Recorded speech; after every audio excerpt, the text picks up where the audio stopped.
Aujourd'hui, je vous propose une petite vidéo pour comprendre les règles du jeu Dépasse pas 1. Ce jeu est proposé par la méthode MHM et permet de travailler sur la notion de fraction et de nombres décimaux. Il se joue à 2 ou 3 joueurs, on peut ajouter un arbitre si l'on est plus nombreux. Le but du jeu est de ne pas dépasser 1 en posant ses cartes au centre de la table. Pour cela, on dispose de 64 cartes. Les cartes violettes sont réservées au CM2. En CM1, on ne joue qu'avec 48 cartes. Chaque joueur pioche 4 cartes, le reste des cartes forment la pioche.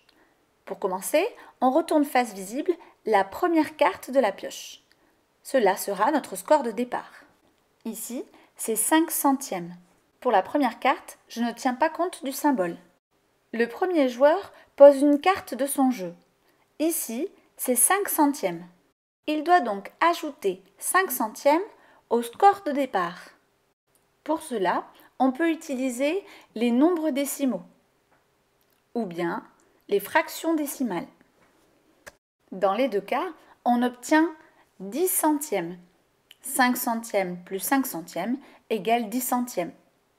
Ce score peut aussi se lire 1 dixième.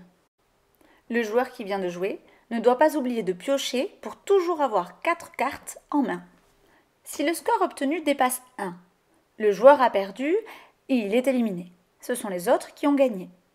Mais si le score reste égal à 1 ou plus petit que 1, c'est au tour du joueur suivant de choisir une carte, calculer le nouveau score et piocher une nouvelle carte. Et ainsi de suite, le joueur numéro 1 va à nouveau choisir de poser une carte, calculer le score et piocher une nouvelle carte pour toujours avoir 4 cartes en main.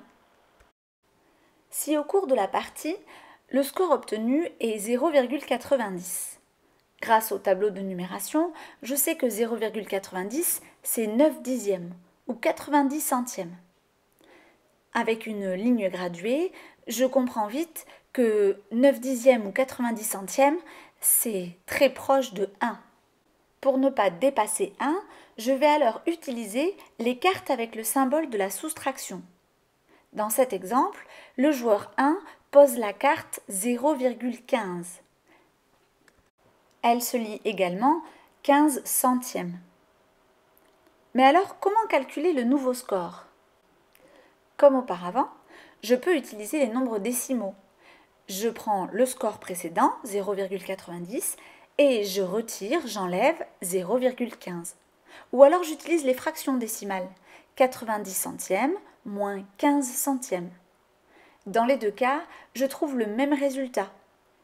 0,90 moins 0,15 égale 0,75, c'est-à-dire 75 centièmes. Mais alors, quand est-ce que la partie se termine?